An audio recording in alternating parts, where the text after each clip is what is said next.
저 법 조항을 위반한 겁니다. 저 버젓이 있지 않습니까, 행정처장님? 맞지 않습니까? 규정에는 그와 같이 적힌 바와 같습니다. 네. 규정에 있고 저 규정에 따라서 2,300명의 검사들이 구속기간을 계산해 왔습니다. 그런데 지기현 부장판사님은 어디에 듣도 보도 못한 자기만의 형사소송법이 있는지 모르겠습니다. 법원에서도 아니 왜 윤석열은 시로 계산했는데 또 왜 이걸 날로 계산하라고 하냐? 라는 말은 왜 법원에서 안 합니까? 혼란스럽게 해서 만드는 거예요. 긴 건 긴 거고 아닌 건 아닌 거고 잘한 건 잘한 거고 잘못한 건 잘못한 거지. 왜 그렇게 답변하세요? 네, 법원행정처장님. 예. 지금 서울중앙지방법원 부장판사님의 구속 취소 결정 때문에 온 나라가 지금 혼란에 빠졌습니다. 법조도 그렇고요. 구속기간 산입에 관련된 명문 규정을 법원행정처장님도 잘 알고 계시죠? 규정 잘 알고 있습니다. 네, 그 규정 좀 올려주시겠어요? 우선 이 사건은 윤석열 내란수계 사건은 공수처에서 체포해서 체포영장에 의해서 체포했고 체포적부심을 거치고 그리고 영장이 청구되어서 구속되었고요. 그리고 중앙지방검찰청으로 이첩이 돼서 기소가 됐습니다. 법원행정처장님도 잘 아시다시피 형사소송법 214조의 2 체포와 구속 적부심에 관한 규정 13항에 보시면 수사관계 서류가 법원에 접수한 때부터 그 반환한 때까지 구속기간에 들어가지 않는다. 체포 시한 48시간에도 들어가지 않는다는 것이고 그 체포와 구속 적부심 이 기간에는 이 기간은 그러니까 구속기간 열흘 에 들어가지 않아서 이것이 더 추가해서 구속기간이 계산이 된다는 것은 대한민국 형사소송법 71년 동안 2,300명의 검사들이 그리고 법관들이 이 규정에 의해서 영장을 청구하고 발부하고 해왔습니다. 그런데 저기 이제 때로 되어 있는 것은 아마 지기현 판사님이 어떻게 해석했었는지 모르겠지만 저희는 제가 검사 24년 했는데 실무상 저 때도 시간으로 계산할 수도 있지만 저희도 일로 계산을 했었습니다. 그동안 아실 건데요. 그리고 구속 전 피의자 신문 201조의 2도 저기는 이제 날로 되어 있습니다. 그러니까 수사관계 서류가 법원에 접수한 날로부터 반환한 날까지 구속기간에 산입하지 않는다고 되어 있습니다. 행정처장님 맞습니까? 예, 그렇게 되어 있습니다. 예, 그러면 지기현 서울중앙지방법원 부장판사님은 어떻게 체포적부심에 걸린 이 시간이 저 구속기간 산입, 그러니까 214조의 이 13항을 이 적용 대상이 되지 않는다. 체포와 구속은 다르다 이렇게 판단을 하셨더라고요. 14조의 이 13항이 있는데도 불구하고 저 법 조항을 위반한 겁니다. 저 버젓이 있지 않습니까, 행정처장님? 맞지 않습니까? 규정에는 그와 같이 적힌 바와 같습니다. 네. 규정에 있고 저 규정에 따라서 2,300명의 검사들이 체포적부심, 구속적부심이 구속기간에 산입하지 않는 것으로 구속기간을 계산해 왔습니다. 그런데 지기현 부장판사님은 어떻게 체포적부심 기간은 저기에 산입되지 않는다는 규정이 적용되지 않는다는 어디에 듣도 보도 못한 자기만의 형사소송법이 있는지 모르겠습니다. 그래서 이 혼란이 발생을 한 거고요. 이런 자의적인 법관의 법 해석 때문에 국민을 향해 총뿌리를 겨눈 윤석열 내란수계 피고인이 구속취소 결정이 났습니다. 이것은 유대인을 학살한 나치 시대에도 법관들이 법에 따라 했습니다. 법에 따라서 나치 유대인 학살을 했거든요. 그런데 이 규정은 이번에 이 결정은 형사소송법에도 맞지 않는 형사소송법을 위반한 저는 결정이라고 생각합니다. 행정처장님 어떻습니까? 예, 말씀드리겠습니다. 우리 위원님께서 201조의 이제 실질심사 관련한 불산입 규정 그리고 214조의 2 13항 적부심 관련한 불산입 규정 두 가지를 말씀을 하고 계십니다. 일단 이 두 가지 모두에 대해서 재판 상황이기 때문에 저희가 이제 그 직접적으로 말씀드리기는 어려운 점이 있다는 것을 전제로 말씀을 드리면은 이 부분에 대해서는 이제 저희들도 이제 살펴본 결과 현재까지 확립된 법률의 규정이나 판례는 존재를 하지는 않습니다. 다만 그 이제 경위를 저희들이 쭉 보기로는 먼저 실질심사 즉 201조 2 실질심사와 관련해서는 지금 실무에서는 아마 이제 그 예를 들면은 당일 23시에 접수가 되고 그 다음 날 이제 새벽 1, 2시에 이렇게 발부된 그런 경우에도 이와 같이 날로 계산해서 이틀을 이제 피고인에게 불리하게 이렇게 구속기간을 산입한다는 것은 문제점을 좀 가지고 있는 것 같습니다. 문제의식은 인정을 하지만 법에 난로 되어 있습니다. 법에 난로 되어 있는 것을 바꾸시려면 국회의원 하셔야 돼요.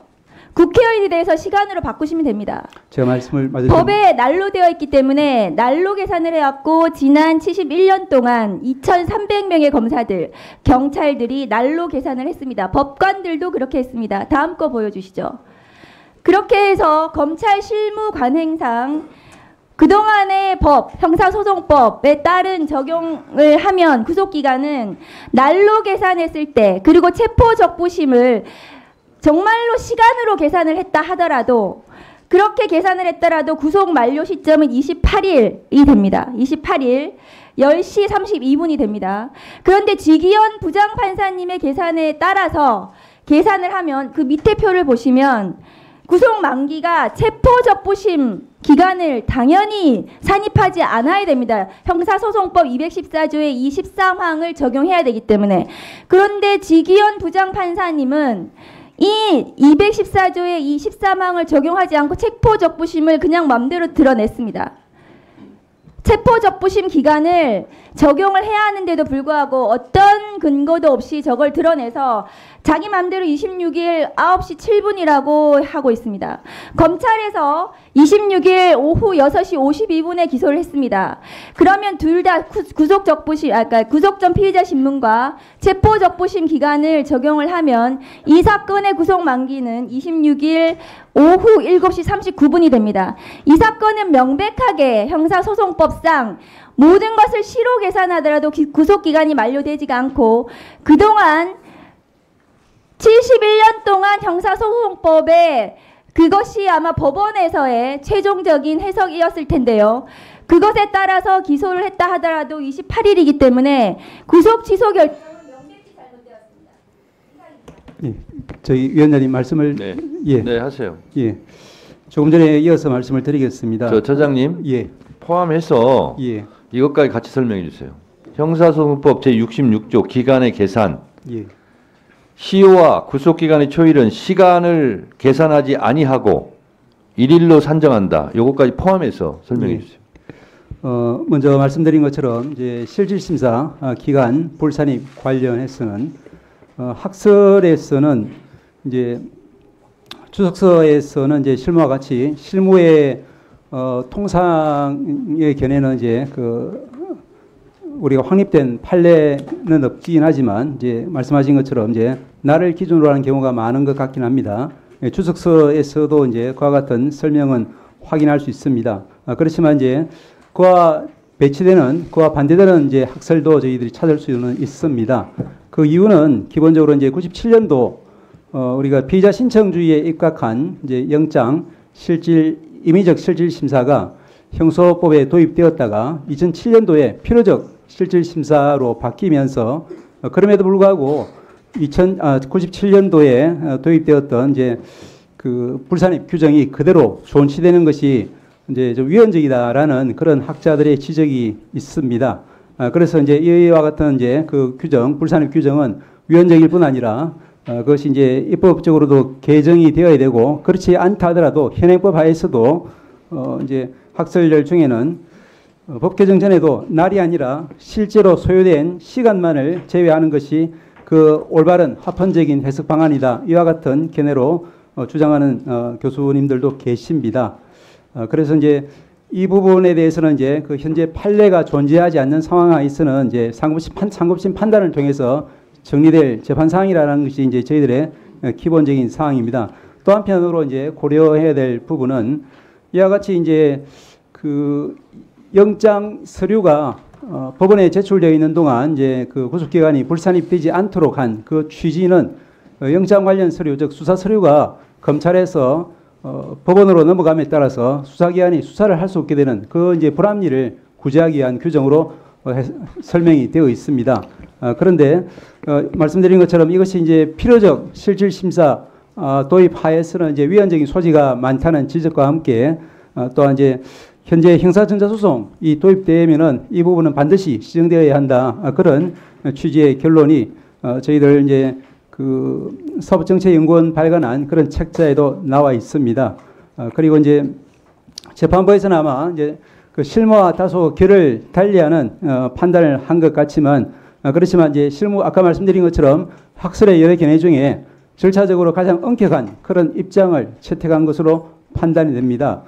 그리고 이제 잘 아시다시피 그 작년 연말 무렵에 그 별건 구속, 즉 이제 당해 사건으로 구속되지 않고 다른 사건으로 구속되어 있다거나 또는 다른 사건으로 이미 확정 판결을 받고 수용 중인 피고인에게 대해서도 그 피고인은 이제 필요적 국선 사유로 보아야 한다는 취지에서 종전의 실무례와 또 판례 해석로를 바꾸고 전원합의체에서 변경된 판례를 선고한 바가 있고 또한 마찬가지로 이제 그 전자정보 매체, 즉 컴퓨터라든지 스마트폰이라든지 이런 부분에 대해서 이제 피의자의 참여권 보장되어야 한다든지 그 부분이 더 나아가서 실질적인 피합 수사에게까지 보장되어야 한다는 취지로 판례의 법원 행정처장님, 예. 지금 처장님 설명을 들으면 예. 국민들이 더 혼란스럽고 헷갈릴 것 같아요. 그래서 제가 지정을 해서 알아듣기 쉽게 제가 말씀드리겠습니다. 형사소송법 66조 1항은 시간을 계산하지 아니하고 일일로 산정해라. 시간으로 계산하지 말라는 거고요. 구속적 부심은 날부터 날까지 계산하라는 거고요. 그렇죠? 나와 있죠, 이게. 그 규정은 그대로 있습니다. 네. 예. 이 규정대로 안 한 거고요. 또 하나. 자, 법관이 법과 양심에 따라 판결하라는 것은 법을 창조해서 판결하라는 뜻은 아니죠. 그렇습니다. 입법상은 국회에서 하는 거죠. 그렇습니다. 근데 왜 법을 창조합니까? 다만 저희들은 가능한 자, 현재 그리고요. 법관이 무오류는 아니죠. 그렇습니다. 잘못했을 경우는 잘못함을 인정하고 바로 잡아야 되겠죠. 그 말씀 맞습니다. 맞죠? 그 지부장 판사가 한 것이 무오류입니까? 말씀드린 것처럼 오류가 없습니까? 아니 그 말만 답변을 하세요. 저희들 보기에는 여러 가지 이제 학설의 가능한 이론들 중에서 가장 그리고요. 엄격한 입장을 처장님. 냈다라고 보고 있습니다. 처장님. 예. 그리고 어제 대검에서 뭐라고 그랬냐면 시를 이렇게 계산하니까 너무 혼란스러우니까 날로 계산해라. 대검에 또 이렇게 지침을 일선에 내렸어요. 뭡니까 그러면? 윤석열만 시로 계산해서 석방 탈옥시키고 지금부터는 그거 끝났으니까 이제 날부터 계산해. 대검에서 그렇게 하면 법원에서도 아니 왜 윤석열은 시로 계산했는데 또 왜 이걸 날로 계산하라고 하냐? 라는 말은 왜 법원에서 안 합니까? 말씀드린 것처럼 종전에는 이 부분이 이제 그러면 시로 계산한 게 맞으면 지금까지 날로 계산했던 것이 다 불법이고 또 대검에서 날로 계산해라. 그러면 앞으로 이루어질 것도 다 불법 아닙니까? 법원 그 지부장 판사의 판결에 의하면 말씀드린 것처럼 이제 그 기존의 저희들 법률의 해석은 가능하면 이제 사회 발전 방향에 따라서 또 인권 보장적인 그런 방향으로 계속 변화해 가고 있는 것 같습니다. 지금 이 이제 결정이 상급심에서 그대로 유지될지 어떨지는 이제 전혀 알 수는 없는 상황이고 판단을 받아봐야 될 상황이라는 데는 저희들도 그러면 지부장 판사는 상급심의 판결을 받아보라고 했는데 심우정 검찰총장이 그런 즉시 항고를 하지 않고 그러면 법원을 곤란하게 만든 겁니까? 저희들이 알기로는 이제 그 부분은 뭐 검찰의 영역이고 아직까지는 기간이 남아 있는 것으로 알고 있습니다. 저는 아무리 법원이라 할지라도 이 부분은 잘못됐습니다. 바로 잡아야 되겠습니다. 저는 그렇게 말하는 것이 용기가 있는 거지 법관은 무오류라는 식으로 그러면서 계속 알듯 말듯한 이런 모습으로 설명하는 것은 대단히 부적절하다고 생각합니다. 기본적으로 재판사항이라서 저희들이 말씀드리는데 한계가 있고 또 아까 말씀드린 것과 같은 취지에서 그와 같은 여러 가지 견해 중에 하나를 취한 아니 것으로 형사소송법 66조에 나와 있잖아요. 시로 계산하지 말라고. 예, 그 부분 역시 그리고 구속 적부심도 날로 계산하라 나와 있잖아요. 법관은 왜 이 법을 안 지키는 거예요? 형사소송의 모든 절차는 이제 해석상 여러 가지 견해가 있을 때는 이제 인권 이렇게 보장적인- 혼란스럽게 만들어 놓고 지금 법원행정처장님 말씀한 태도는 이리저리 알듯말듯한 모든 그런 법적인 용어를 동원해 가지고 혼란스럽게 더 만드는 거예요. 긴 건 긴 거고 아닌 건 아닌 거고 잘한 건 잘한 거고 잘못한 건 잘못한 거지. 왜 그렇게 답변하세요? 여러분들은 지금까지 이런 이슈들을 보게 되면 어떤 생각이 드셨나요? 제가 항상 여러분들께 뉴스만 평소에 잘 챙겨보셔도 돈이 된다. 돈을 벌 수 있다고 말씀을 드렸는데요. 그 이유는 제가 지난 5월 초에 여러분들께 뭐라고 말씀을 드렸죠? 지금은 정부가 주목하고 있는 K푸드에 관심을 가져야 한다. 뉴스만 보고 끝내지 마시고 투자 쪽으로 한번 생각해 보셔야 한다. 라고 말씀을 드렸습니다. 그리고 나서 이런 썸네일들을 뉴스를 통해서 많이 보셨을 텐데요. 이렇게 정부가 정책으로 밀어주는 산업이 이슈가 됐을 때 정보에 민감한 부자들은 어떻게 생각할까요? K푸드 관련주는 뭐가 있는지, 어떤 종목이 나에게 돈을 벌어다 줄 수 있는지를 생각한다고 말씀을 드렸죠? 그 이유가 뭐냐 하면 부자들이 봤을 때는 이슈가 곧 돈으로 이어지고 이런 이슈들이 돈을 벌어준다는 경험적 확신이 있기 때문에 부자들은 항상 이런 사회적 이슈들을 관심 있게 챙겨본다고 말씀을 드렸습니다. 실제로 제가 지난번에 시청자분들과 함께하는 주식으로 수익 내기 이벤트를 진행했었는데요. 당연히 100% 무료로 진행했고 여기 보시면 저한테 구독이라고 문자 남겨주신 모든 시청자분들께 이렇게 K푸드 관련주 중에 가장 급등할 확률이 높은 한성기업 딱 한 종목을 여러분들에게 추천을 드렸어요. 그러면서 여기 나와 있는 대로 정확하게 얼마에 사야 하는지, 그리고 어느 정도 올랐을 때 팔아야 하는지 이런 부분들까지 자세하게 알려드렸었는데 결과가 어떻게 되었죠? 오른쪽을 보시면 아시겠지만 제가 5월 2일에 문자로 이 한성기업을 소개해드리고 나서 주가가 이렇게 2배 넘게 급등이 나왔다. 그래서 당시에도 굉장히 많은 분들이 제가 드린 한성기업으로 수익을 내셨을 텐데요. 다시 한번 축하드린다고 말씀을 드리고 이번에도 마찬가지입니다. 최근에 정부가 집중적으로 밀고 있는 산업이 해외 건설 시장이고 그 중에서도 K신도시에 대한 관심도가 계속해서 높아지고 있기 때문에 관련 종목들이 부각받을 수밖에 없다. 그 중에서도 정부가 가장 핵심적으로 밀어줄 것으로 예상되는 K신도시 대장주 한 종목에 돈이 몰릴 것이다. 당연히 우리가 이쪽으로 생각해야 한다는 겁니다. 그래서 이번에도 지난번과 똑같이 저에게 신청이라고 문자 보내주시면 정부가 강력하게 추진할 것으로 예상되는 K신도시 정책주 중에 앞으로 대장주 역할을 하면서 주가가 가장 크게 급등할 한 종목을 구독자분들에게 문자로 종목명과 사고파는 시점을 모두 알려드리겠습니다. 그래서 여러분들이 주식으로 돈 버는 연습을 한번 해보시라 이렇게 말씀을 드리고 지금 이 영상을 보시는 시청자분들 중에 나도 이번 종목이 궁금하다 하시는 분들은 누구나 상관없이 그리고 어느 시간대나 상관없이 부담없이 이렇게 상단에 제 번호를 항상 남겨놓고 있습니다. 제 번호 010-4406-8870번으로 저에게 지난번처럼 신청이라고 문자 보내주시면 제가 이번에도 똑같이 무료 추천 급등주 문자를 보내드리겠습니다. 이해되시죠? 그래서 제 번호 010-4406-8870번으로 신청이라고 문자 보내주시면 여러분들이 직접 이슈를 통해서 돈 버는 연습을 해보실 수가 있는 거고 제가 돈을 받는 것도 아니고 투자를 대신해드리는 것도 아니기 때문에 부담없이 신청해주시면 되는 겁니다. 그리고 수익이 나면 저는 다른 것은 바라지 않습니다. 제 채널에 구독, 좋아요 한 번씩만 눌러주시면 감사하겠습니다.